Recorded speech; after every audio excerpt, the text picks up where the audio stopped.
Over the last 2 weeks, how often have you been bothered by the following questions? You feel little interest or pleasure in most things.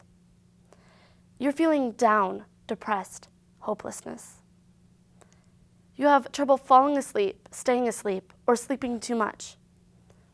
How often have you felt like you've failed yourself and the people you love? These are some of the questions that doctors use to diagnose depression. Hello, I'm Selena Neidermyer, and I plan on talking to you about depression, about the different theories about it, some of the symptoms of it, and how is the best way to react to depression.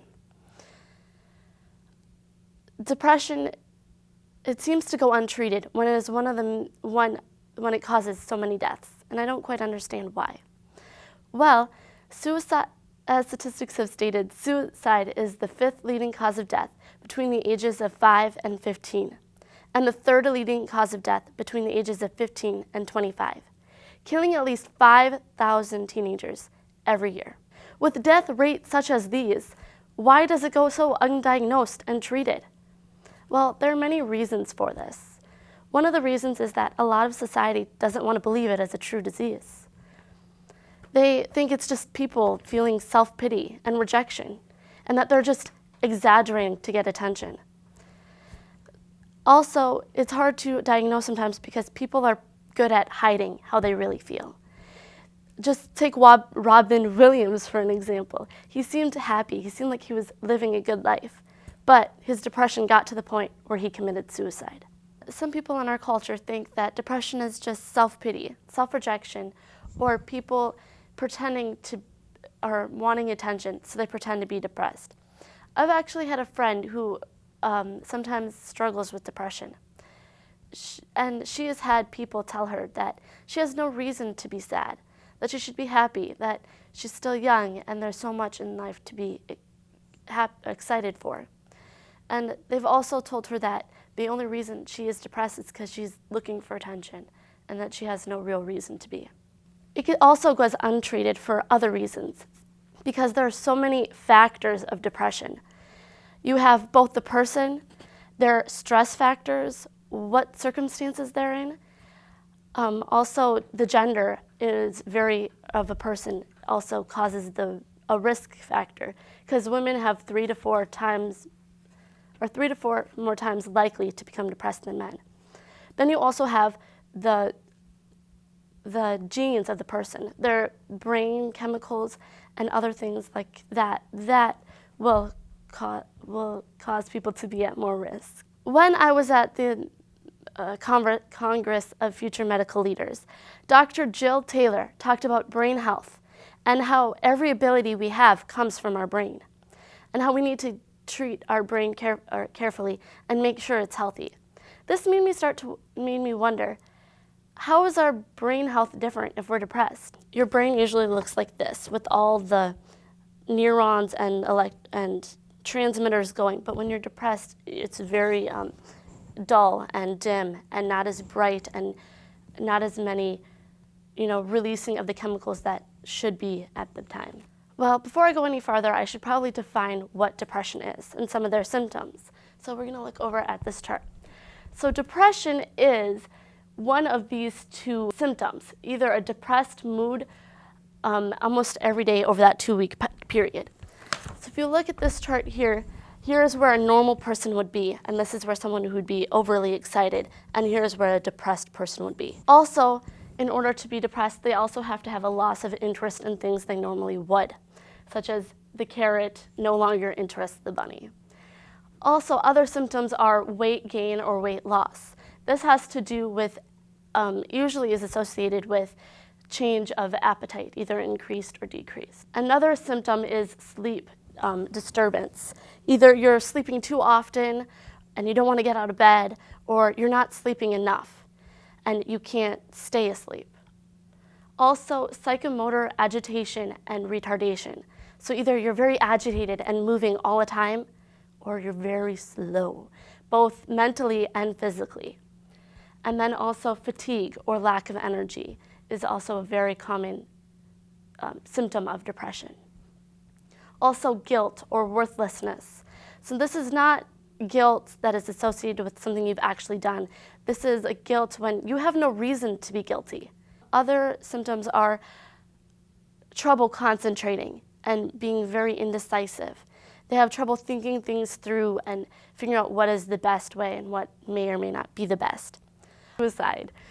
Now, suicide is either committing suicide or attempting to commit suicide, planned, thoughts of death, questions about what will happen once I'm dead. According to the American Psychiatric Association, you need to have at least 5 of these symptoms to be diagnosed as depressed. There are actually very many people in our society that do struggle with depression. About 25 million American adults struggle with depression, yet only half of them are treated. Also, depression is one of the most common and important medical and emotional health problems in America. About a quarter of patients who see their doctors struggle with depression or have symptoms of depression, yet only half of them go diagnosed or become diagnosed. Because depression has been going on for a long, long time, there are many different theories about what causes it and the different forms. One of the theories is the evolutionary theory. This is the theory that depression is actually good for you, that depression after a loss can help you adapt and to realize what you've lost and how to make your future better. Another theory is, actually it's a couple theories that I'm going to lump into one for the sake of time, is that it's chemicals that either the serotonin in your brain isn't being released as properly as it should, or it's not being used as in an effective manner. So you no longer have those chemicals that you should have, so you become more depressed. Also, another one is the genetics of people, where they are, their stress level, and that can cause depression. One other group of theories actually is that it's more the person themselves. Either they have a negative view on life, and that negative outview affects their situation and how people think of them. Another theory in that section is the learned helplessness disorder, and that the person struggling with depression has faced many stresses in their life, and they have learned that they can't overcome them, and they generalize this to every situation. So they live in this state of, well, I can't do anything about it, and they slowly become more and more depressed.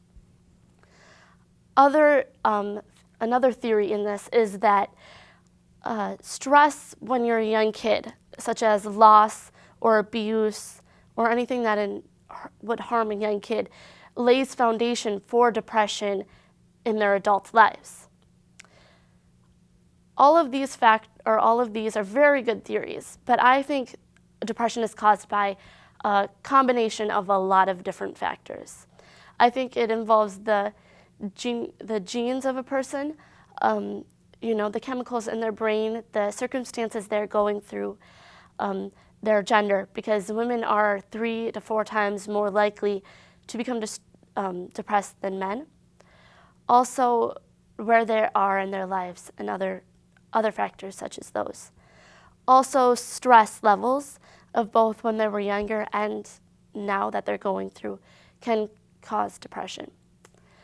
I think it's important to figure out how depression has come about, but I think it's even more important to consider the person who is dealing with these struggles in their lives. I think it is important that we show them that, they're not worthless and that we do care about them. You can do this in many ways, such as be that listening ear, supporting them and showing them that, it's not a weakness to admit that they have depression or that they're struggling through things. Also, you can show them that there are other ways to help them in their situation, such as antidepressants and other medication, also therapy. And depending on the situation, exercise and a healthy diet can also decrease symptoms of depression. Also, sunlight and vitamins can help a person feel less depressed. I would like to try to close the gap between the amount of people who struggle with depression and the amount of people who are being diagnosed with depression. In order to do this, I would like to send out things that inform the public that there should not be that stigma that is involved, that is associated with depression. Also, that it's not a weakness for them to admit that they do struggle with this. Also, in order to do or to make people or to increase the amount of people diagnosed, I think it would be a good idea to have these, like the questionnaires that I started with, for family doctors and primary caregivers, to ask their patients so they can see if they do have those symptoms of depression.